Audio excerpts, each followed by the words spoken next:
KCYM Thalassery അതിരൂപതയും Shalom ടെലിവിഷനും സംയുക്തമായി അവതരിപ്പിക്കുന്ന യുക്യാറ്റ് പഠന പരമ്പരയിലേക്ക് ഏവർക്കും സ്നേഹപൂർവ്വം സ്വാഗതം ആശംസിക്കുന്നു.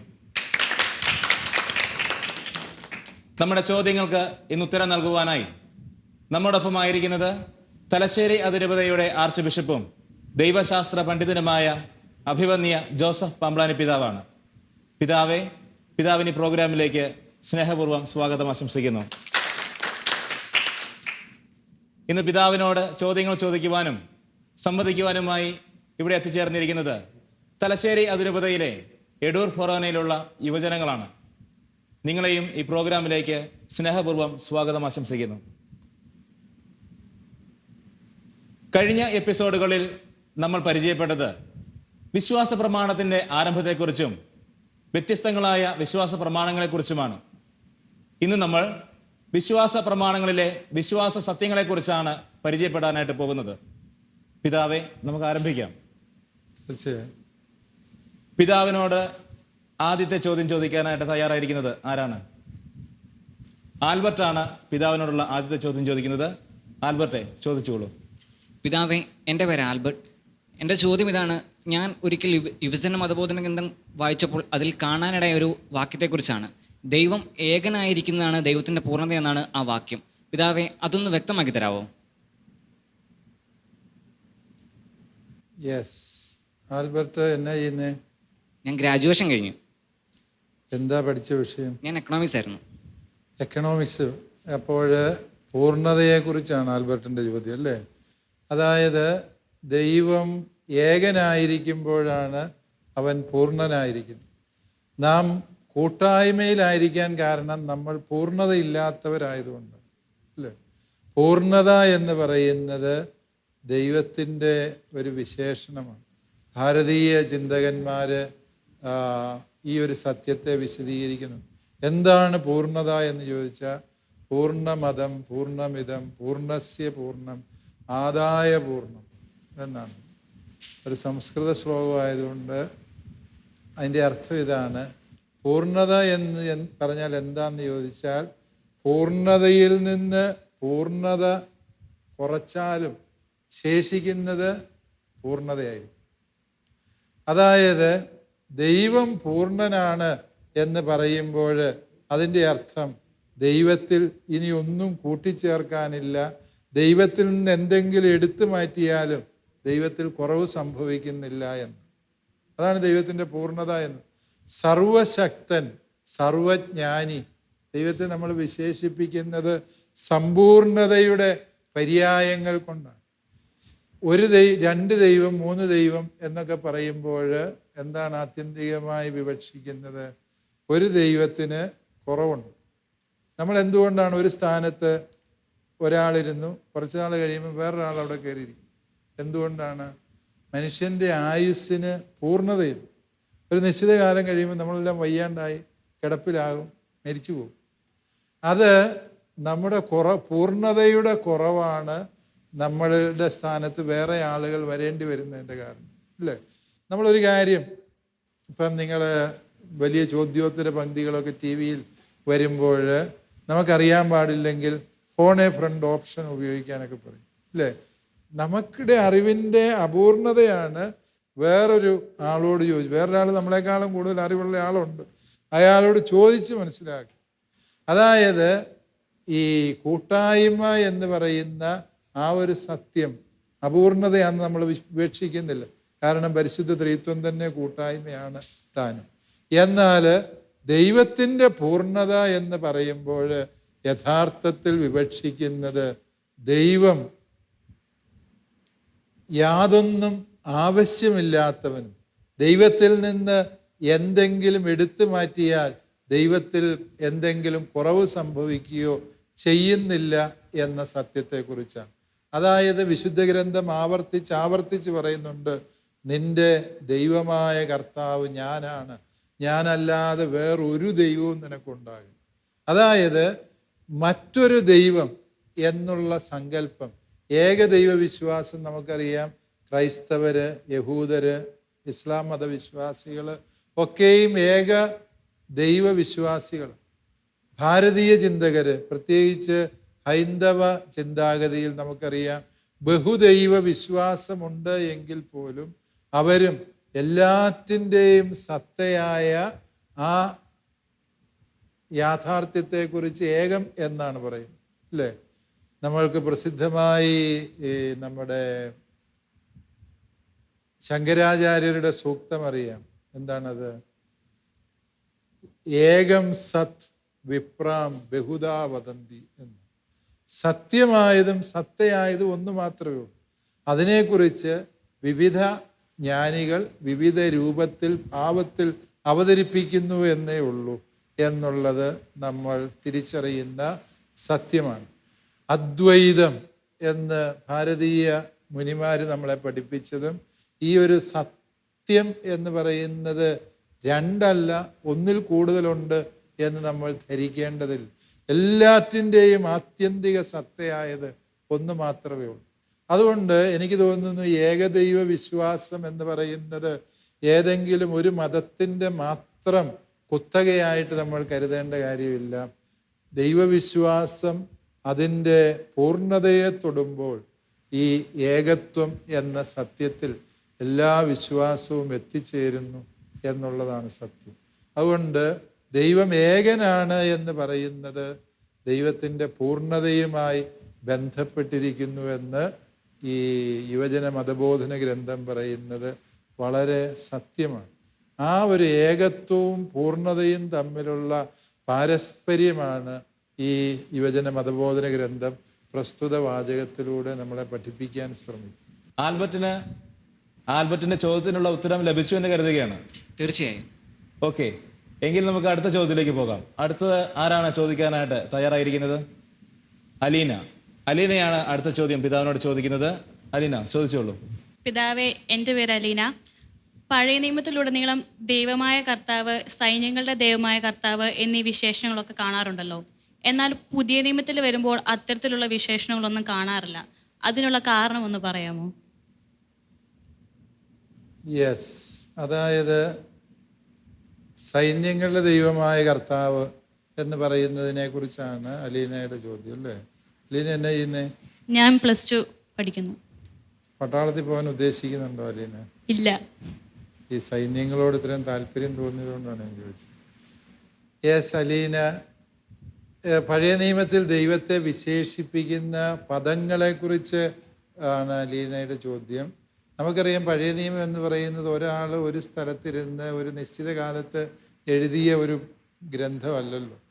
പഴയ നിയമം രൂപം കൊള്ളുന്ന, പ്രത്യേകിച്ച് പഞ്ചഗ്രന്ഥി രൂപം കൊള്ളുന്നത് തന്നെ വ്യത്യസ്ത കാലഘട്ടങ്ങളിൽ വ്യത്യസ്ത പാരമ്പര്യങ്ങളിൽ എഴുതപ്പെട്ട ഗ്രന്ഥമാണ്.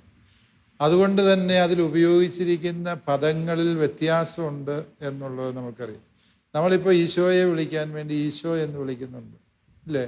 യേശു എന്ന് വിളിക്കും, കർത്താവ് എന്ന് വിളിക്കും, യേശു ക്രിസ്തു എന്ന് വിളിക്കും, ഈശോ മിശിഹ എന്ന് വിളിക്കും, വെറുതെ മിശിഹ എന്ന് വിളിക്കും, ഇല്ലേ? ദൈവപുത്രൻ എന്ന് വിളിക്കും.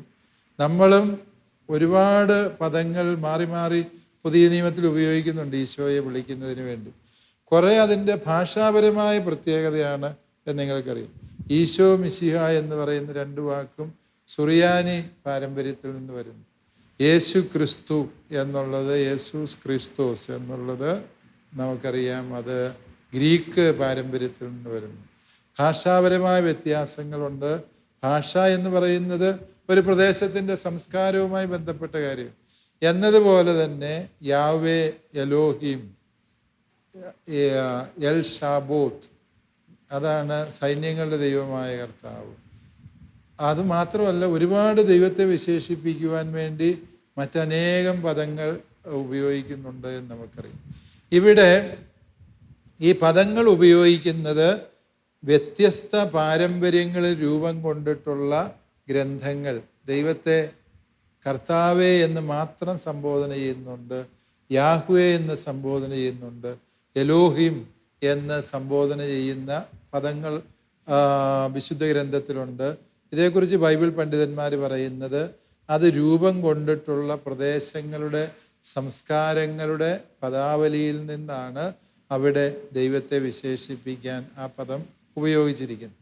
ഇനി സൈന്യങ്ങളുടെ ദൈവമായ കർത്താവ് എന്ന പദം ഉപയോഗിക്കാൻ കാരണം ആ കാലം പൊതുവെ യുദ്ധങ്ങളുടെയും പോരാട്ടങ്ങളുടെയും കാലമാണ്. ഒരു രാജാവിന് ഇച്ചിരി ബലം വന്നു കഴിഞ്ഞാൽ ഉടനെ അയാൾ ചെയ്യുന്നുണ്ട് അയലോകത്തെ രാജ്യത്തെ പോയി ആക്രമിച്ച് കീഴ്പ്പെടുത്തി. ആരും ഒരിക്കലും സ്വസ്ഥരുമല്ല സുസ്ഥിരരുമല്ല. എപ്പോഴാണ് യുദ്ധം വരുന്നത്, എപ്പോഴാണ് തങ്ങൾ അടിമകളാകുന്നത് എന്നത് അവരെ ആശങ്കപ്പെടുത്തിയിരുന്ന ഒരു വിഷയമാണ്. അവരുടെ ജീവിതത്തിൻ്റെ ഏറ്റവും വലിയ അനിശ്ചിതാവസ്ഥ എന്ന് പറഞ്ഞാൽ ഏത് രാജാവും വന്ന് തങ്ങളെ ഏത് നിമിഷവും കീഴ്പ്പെടുത്താം. അതുകൊണ്ട് ശക്തമായ സൈന്യവും ആ സൈന്യത്തെ നയിക്കുന്ന ശക്തനായ സൈന്യാധിപനും ഉണ്ടാവുക എന്ന് പറയുന്നത് ആ ജനത്തിൻ്റെ നിലനിൽപ്പിൻ്റെ വിഷയമാണ്. അതുകൊണ്ട് തന്നെ അവർ ദൈവത്തെ വിശേഷിപ്പിച്ചപ്പോൾ എങ്ങനെ വിളിച്ചു? സൈന്യങ്ങളുടെ അധിനാഥനായ ദൈവം, അല്ലേ? സൈന്യങ്ങളുടെ മുഴുവനും അധിനാഥൻ.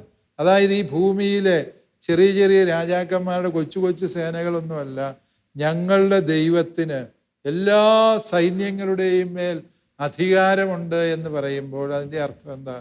സർവശക്തനായ ദൈവം, ഒരു സൈന്യത്തിനും തോൽപ്പിക്കാനാവാത്ത ശക്തിയുള്ള ദൈവം എന്ന് വിശേഷിപ്പിക്കാനാണ് അവർ സൈന്യങ്ങളുടെ ദൈവമായ കർത്താവ് എന്ന പദം ഉപയോഗിക്കുന്നത്. യഥാർത്ഥത്തിൽ അത് ആ കാലഘട്ടത്തിൻ്റെ മനുഷ്യൻ നേരിടുന്ന ഒരു പ്രതിസന്ധിക്ക് ഉത്തരം തരുന്ന ദൈവം. ഇന്ന് വേണമെങ്കിൽ നമുക്ക് കൊറോണ ബാധിച്ച കാലത്ത് കൊറോണയിൽ നിന്ന് ഞങ്ങളെ രക്ഷിക്കുന്ന ദൈവമേ എന്ന് ദൈവത്തെ വിളിച്ച് നമ്മൾ പ്രാർത്ഥിച്ചിരുന്നു, അല്ലേ? കൊറോണയിൽ നിന്ന് അല്ലെ കൊടുങ്കാറ്റും പേമാരിയും വരുമ്പോൾ, പ്രളയം വരുമ്പോൾ നമ്മൾ വിളിക്കുന്ന എന്താന്ന്? കടലിനെ ശാന്തമാക്കിയ ദൈവമേ, സകല പ്രകൃതി ശക്തിക്കും മേൽ അധികാരമുള്ള ദൈവമേ, ഞങ്ങൾക്ക് വേണ്ടി ഇടപെടണമേ എന്ന് നമ്മൾ പ്രാർത്ഥിക്കാറുണ്ട്. എന്നതുപോലെ ഇസ്രായേലിൻ്റെ നിലനിൽപ്പിൻ്റെ ഒരു വിഷയമാണ് ഈ സൈന്യബലമെന്ന്. ഇസ്രായേൽ പൊതുവെ ഒരു ചെറിയ രാജ്യമാണ്. ചുറ്റുമുള്ള രാജ്യങ്ങളും സാമ്രാജ്യങ്ങളുമായി താരതമ്യം ചെയ്യുമ്പോൾ അവർ വെറും അശുവാണ്, ചെറുതാണ്. അവരെ ആർക്ക് വേണേലും എപ്പം വേണേലും തോൽപ്പിക്കും. സ്ഥിരമായി അവരെ പലരും തോൽപ്പിച്ചുകൊണ്ടേ ഇരുന്നു എന്നുള്ളതാണ് സത്യം. തോൽക്കാൻ ഇനിയും ജന്മം ബാക്കിയുണ്ട് എന്ന മട്ടിലാണ് ഇസ്രായേൽ ജീവിച്ചിരുന്നത്. പക്ഷേ ഇസ്രായേൽ പോരാടിയപ്പോഴെല്ലാം അവർക്ക് വിജയം കൊടുത്തത് ദൈവമാണ്, അല്ലേ?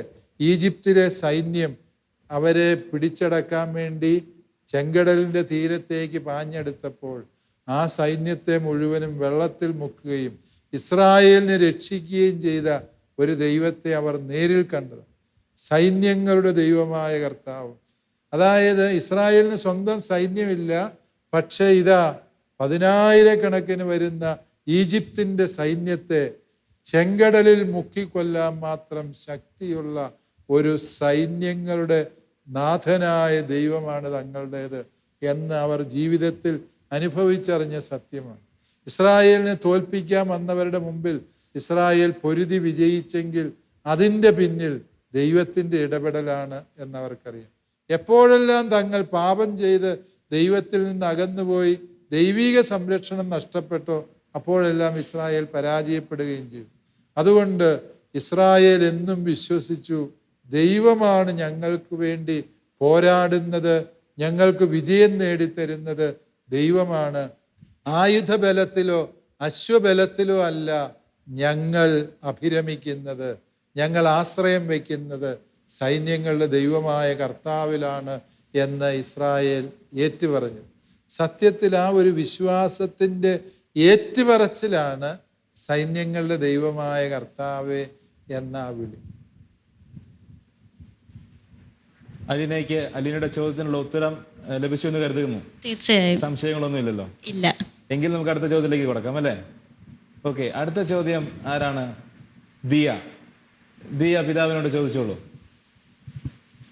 പിതാവേ, എൻ്റെ പേര് ദിയ. ദൈവം തനിക്ക് തന്നെ ഒരു പേര് നൽകിയിട്ടുണ്ട്. എന്തിനാണ് ഈ പല പേരുകൊണ്ട് ദൈവത്തെ വിശേഷിപ്പിക്കുന്നത്? അപ്പോൾ ദിയ, നല്ല ചോദ്യമാണ് ദിയ ചോദിച്ചത്. ദൈവത്തിന് ഒരു പേര് നൽകിയിട്ടുണ്ട് എന്ന് ദിയ പറഞ്ഞല്ലോ. ഏത് പേരിനെ കുറിച്ചാണ് ദിയ ഉദ്ദേശിക്കുന്നത്? യാഹോവേ. യാഹ്വേ. ഓക്കെ. അത് പുറപ്പാട് പുസ്തകം 3:14 ദൈവം ആ ഒരു ചോദ്യം ചോദിക്കുന്നത് എന്തുകൊണ്ടാണ്?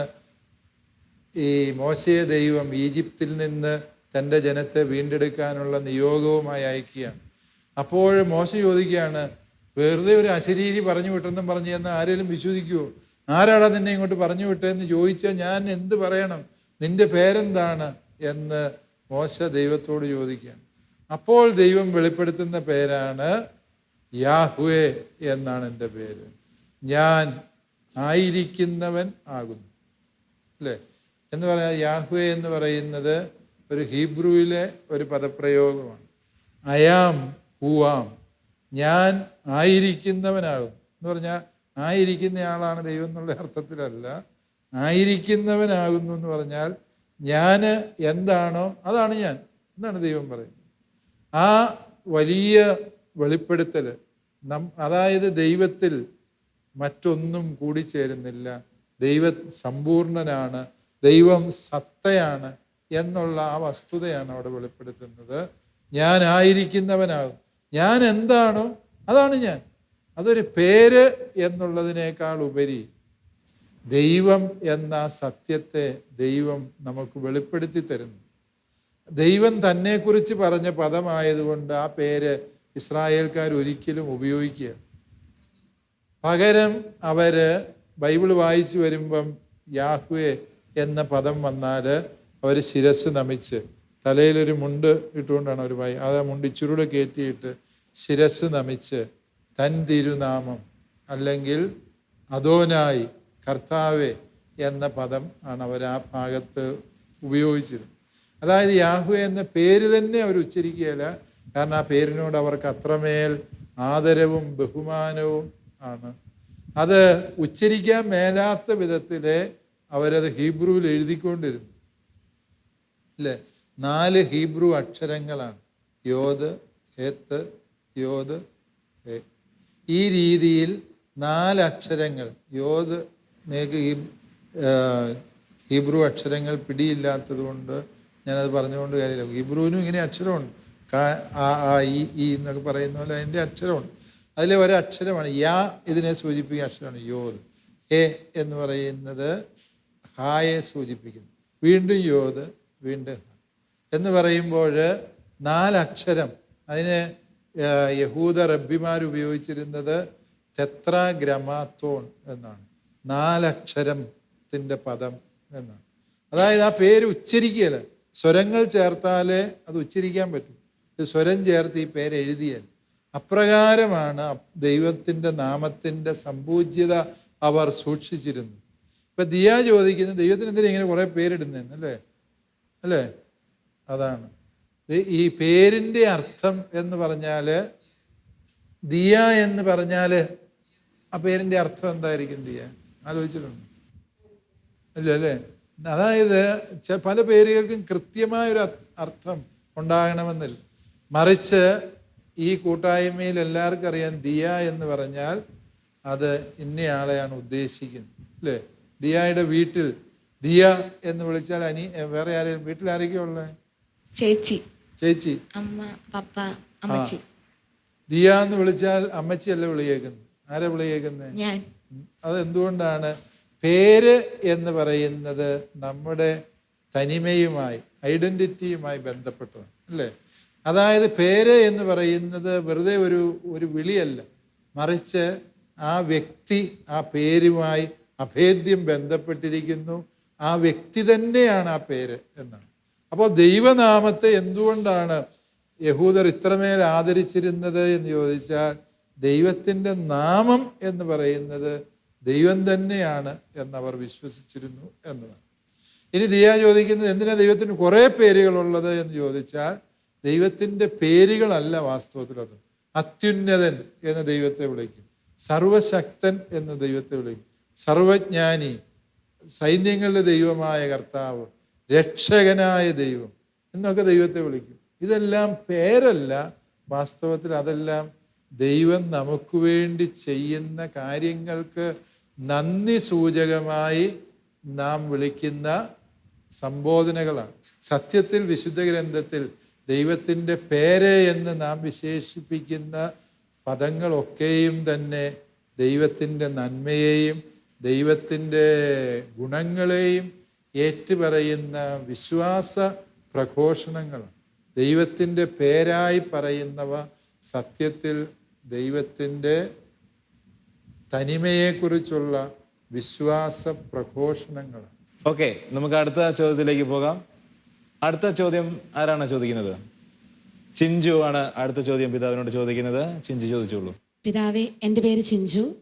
എൻ്റെ ചോദ്യം ഇതാണ്: സയൻറ്റിഫിക് ഫാക്റ്റുകളൊക്കെ തെളിയിക്കപ്പെടുന്നത് തെളിവുകളുടെ നിഗമനങ്ങളുടെയൊക്കെ അടിസ്ഥാനത്തിലാണല്ലോ. അങ്ങനെയാണ് എന്നുണ്ടെങ്കിൽ ദൈവം സത്യമാണ് എന്ന് നമ്മൾ എങ്ങനെ തെളിയിക്കും, അല്ലെങ്കിൽ എങ്ങനെ മനസ്സിലാക്കും?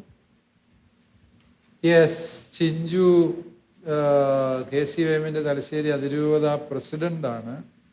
ഒരുപക്ഷെ ഈ ഒരു രൂപത പ്രസിഡൻ്റായിട്ട് ഒരു വനിത തിരഞ്ഞെടുക്കപ്പെടുന്നത് ആദ്യമായിട്ടായിരിക്കുമെന്നാണ് ഞാൻ വിചാരിക്കുക. ചിഞ്ചുവിന് എല്ലാവരുടെയും പേരിൽ അഭിനന്ദനങ്ങൾ. യെസ്, ചിഞ്ചുവിൻ്റെ ചോദ്യം, ചിഞ്ചു പ്രൊഫഷൻ വൈസ് ഒരു ടീച്ചറാണ് എന്നാണ് ഞാൻ മനസ്സിലാക്കുന്നത്. അപ്പോൾ ഒരു ടീച്ചറുടെ എല്ലാ സാങ്കേതിക തികവോടും കൂടിയാണ് ചിഞ്ചു ചോദ്യം ചോദിച്ചിരിക്കുന്നത്. അതായത് ദൈവം സത്യമാണ് എങ്കിൽ സത്യമായതൊക്കെ പരീക്ഷണ നിരീക്ഷണങ്ങളിലൂടെ നമുക്ക് തെളിയിക്കാവുന്നതാണ്. എന്തുകൊണ്ടാണ് ദൈവത്തെ അങ്ങനെ തെളിയിക്കാൻ പറ്റുന്നത്? ഇനി അല്ലെങ്കിൽ ദൈവം സത്യമാണെന്ന് എങ്ങനെ തെളിയിക്കാൻ പറ്റും എന്നുള്ളത് ആണ് ചിഞ്ചുവിൻ്റെ ചോദ്യം എന്നുള്ളത്. യെസ്, അത് വളരെ ഗൗരവമുള്ളൊരു ചോദ്യമാണ്. പരീക്ഷണങ്ങളും നിഗമനങ്ങളും അതുപോലെ അതിൻ്റെ വെളിച്ചത്തിലുള്ള സിദ്ധാന്തങ്ങളും പ്രമാണങ്ങളും ഒക്കെ നമ്മൾ രൂപീകരിക്കുന്നത് ബൗദ്ധിക തലത്തിലെ വസ്തുതകളെക്കുറിച്ചാണ്. അതായത് നമ്മുടെ സിദ്ധാന്തം കൊണ്ട് എന്തുകൊണ്ട്, അല്ലെങ്കിൽ നമ്മുടെ ബുദ്ധി കൊണ്ട് എന്തുകൊണ്ട് ദൈവത്തെ വിശദീകരിക്കാൻ പറ്റുന്നില്ല എന്ന് ചോദിച്ചാൽ, നമ്മുടെ വിചാരം, നമ്മുടെ ബുദ്ധി ദൈവത്തെക്കാളും വലിയ എന്തോ ഒരു സംഗതിയാണ് എങ്കിൽ അതിനകത്ത് ദൈവത്തെ ഒതുക്കിയെടുക്കാൻ പറ്റുമായിരുന്നു. പക്ഷേ നമ്മൾ വിശ്വാസം വഴി തിരിച്ചറിയുന്നു, അല്ലെങ്കിൽ വിശുദ്ധ ഗ്രന്ഥം നമ്മളെ പഠിപ്പിക്കുന്നു, ഈ നമ്മുടെ പരിമിതമായ ബുദ്ധി കൊണ്ട് മനസ്സിലാക്കാൻ പറ്റുന്നതിനും അപ്പുറത്തുള്ള സത്യമാണ് ദൈവമെന്ന്. ഭൗതികവും അതിഭൗതികവുമായ സത്യങ്ങളുണ്ട് എന്ന് നമുക്കറിയാം, അല്ലേ? അതായത് ഇപ്പോൾ കരയിൽ ഓടുന്ന ഒരു വണ്ടി കടലിലേക്ക് ഓടിച്ചാൽ അത് ഓടിയാൽ, അല്ലേ? നമ്മുടെ കാർന്നവന്മാർ പറയാലേ, ഒരേ ത്ലായ്പ് കൊണ്ട് കവുങ്ങയിലും തെങ്ങയിലും കയറരുതെന്ന്, അല്ലേ? അതിന് വ്യത്യസ്തമായ ത്ലായ്പ് കൊണ്ടേ കയറത്തു. ത്ലായ്പ് എന്ന് പറഞ്ഞാൽ ഇത് കയറാൻ വേണ്ടി ഉപയോഗിക്കുന്ന ഒരു വലയമാണ്. അതുകൊണ്ട് കവുങ്ങിനാണ് ചെറുത് മതി, തെങ്ങിനാകുമ്പോൾ ഇച്ചിരൂടെ വണ്ണം കൂടിയതുകൊണ്ട് വലുത് വേണം എന്ന് പറഞ്ഞത് എല്ലാറ്റിനെയും ഒരേ സ്കെയിൽ കൊണ്ട് അളന്നെടുക്കാൻ പറ്റും എന്ന് ചിന്തിക്കുന്നിടത്താണ് നമ്മൾക്ക് യുക്തിഹീനതയുള്ളൂ. ദൈവമെന്ന ആ സത്യം നമ്മുടെ ബുദ്ധിയുടെ സൃഷ്ടാവാണ്. ഈ ദൈവത്തെ എങ്ങനെ നമുക്ക് മനസ്സിലാക്കാൻ പറ്റും എന്ന് ചോദിച്ചാൽ അതിന് ദൈവശാസ്ത്രജ്ഞന്മാർ പലതരത്തിലുള്ള വിശദീകരണങ്ങൾ നൽകിയിട്ടുണ്ട്. ഇപ്പം ഉദാഹരണം പറഞ്ഞാൽ വിശുദ്ധ തോമസ് അക്വീനാസ് പുണ്യവാളൻ്റെ വിശദീകരണമുണ്ട്. അഗസ്തീനോസ് പുണ്യവാളൻ ദൈവാസ്തിത്വം തെളിയിക്കാൻ വേണ്ടിയുള്ള കാര്യങ്ങൾ അവതരിപ്പിക്കുന്നുണ്ട്. ഇതൊക്കെയും സൂചിപ്പിക്കുന്നത്, അതായത് വിശുദ്ധ അക്വീനാസ് പുണ്യവാളൻ പറയുന്നത് ഇങ്ങനെയാണ്: ഈ എല്ലാറ്റിനും ഒരു കാരണമുണ്ട്. എല്ലാറ്റിൻ്റെയും കാരണമായ സത്യത്തിന് കാരണം ഉണ്ടാകാനും പാടില്ല. ആ ആദി കാരണമാണ് ദൈവം എന്ന് അദ്ദേഹം ആദി കാരണമായവൻ ഉണ്ടാവണം, അല്ലേ? അതായത് ആ ആദി കാരണം ഉണ്ടെങ്കിൽ മാത്രമേ എല്ലാം ഈ ഭൂമിയിൽ സംജാതമാവുകയുള്ളൂ. ശാസ്ത്രം ഇപ്പം നമുക്ക് പരിണാമ സിദ്ധാന്തം പറയുമ്പോൾ ഡാർവിൻ പറയും കടലിൽ ഏകകോശ ജീവിയായി ജീവൻ ഉത്ഭവിച്ചു എന്നുള്ളത്. ഓക്കെ, അതെങ്ങനെ ഉണ്ടായി ആ ഏകകോശ ജീവി എന്നതിന് ഡാർവിൻ ഉത്തരവില്ല. അതുണ്ടായി. യെസ്, ആ ഉണ്ടായി. അതവിടെ ഉണ്ടായത് എങ്ങനെ എന്ന് ചോദിച്ചാൽ അതിൻ്റെ പിന്നിൽ കാരണക്കാരനായ ഒരുവനുണ്ട്. അതാണ് സൃഷ്ടാവായ ദൈവം എന്ന് നമ്മൾ വിശ്വസിക്കും. ആ സൃഷ്ടാവ് എന്നുള്ള സങ്കല്പത്തെ നമുക്ക് ബുദ്ധി കൊണ്ട് മനസ്സിലാക്കാൻ പറ്റും. എനിക്ക് എൻ്റെ ബുദ്ധി കൊണ്ട് മനസ്സിലാക്കാൻ പറ്റുന്നത് എൻ്റെ സൃഷ്ടാവായ എൻ്റെ മാതാപിതാക്കളെ കുറിച്ച് പറ്റും, അവരുടെ വല്യപ്പനെ കുറിച്ച്, എൻ്റെ വല്യപ്പനെയും വല്യമ്മയെ കുറിച്ച് പറ്റും, അവരുടെയും വല്യപ്പനെയും വല്യമ്മയെയും കുറിച്ച് അത്യാവശ്യം നമുക്ക് ജ്ഞാനമുണ്ട്. അതിനപ്പുറത്തേക്ക് നമുക്ക് അറിവില്ല എന്നുള്ളത് നമ്മൾ തന്നെ തിരിച്ചറിയും, ഇല്ലേ?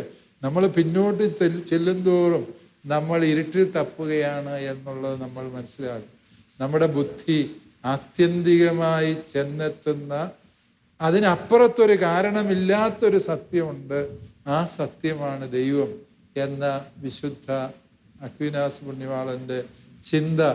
വിശുദ്ധ അഗസ്റ്റിൻ പറയുകയാണ്, നമ്മളൊരു പാപം ചെയ്യാൻ ഒരുങ്ങുമ്പോൾ നമ്മുടെ ശരീരം മുഴുവനും ആ പാപത്തിൻ്റെ സന്തോഷത്തിന് വേണ്ടി കാക്ഷിക്കുമ്പോഴും അതരുത് എന്ന് നമ്മളോട് ഉള്ളിലിരുന്ന് പറയുന്നത് സത്യമായും അതെൻ്റെ സ്വരമല്ല, ആ സ്വരം ദൈവത്തിൻ്റെ സ്വരം. നമ്മളങ്ങനെ ചിന്തിച്ച് ചെല്ലുമ്പോൾ ഈ വിശുദ്ധാത്മാക്കൾ പറഞ്ഞതൊക്കെയും സത്യമാണ് എന്ന് മനസ്സിലാകും. ദൈവം എന്ന സത്യത്തിൽ ഏതൊരു സത്യാന്വേഷിയും ചെന്നെത്തും. ബെനഡിക്റ്റ് മാർപ്പാപ്പ പറയുന്നു, നീ യഥാർത്ഥത്തിൽ അന്വേഷിക്കുന്നത് സത്യത്തെയാണ് എങ്കിൽ നീ ദൈവത്തിലെത്തിച്ചു. ചിഞ്ചു ചോദിച്ച ചോദ്യത്തിനുള്ള ഉത്തരം തൃപ്തികരമായിരുന്നല്ലോ അല്ലേ? യെസ്, താങ്ക് യു പിതാവേ. ഗൗരവമേറിയ ചോദ്യങ്ങളും അതിന് തൃപ്തികരമായ ഉത്തരങ്ങളുമായി ഇന്നത്തെ എപ്പിസോഡ് നമ്മൾ മുന്നോട്ട് പോവുകയായിരുന്നു. ഇന്ന് ചോദ്യങ്ങളുമായി ഇവിടെ എത്തിച്ചേർന്ന യുവജനങ്ങൾക്കും അതുപോലെ അതിന് ഉത്തരങ്ങൾ നൽകിയ അഭിമന്യ പിതാവിനും ഒത്തിരി നന്ദി പറയുന്നു. ഇന്നത്തെ എപ്പിസോഡ് ഇവിടെ പൂർണ്ണമാവുകയാണ്. നല്ല ചോദ്യങ്ങളും ഗൗരവമേറിയ ഉത്തരവുമായി നമുക്ക് അടുത്ത എപ്പിസോഡിൽ കാണാം.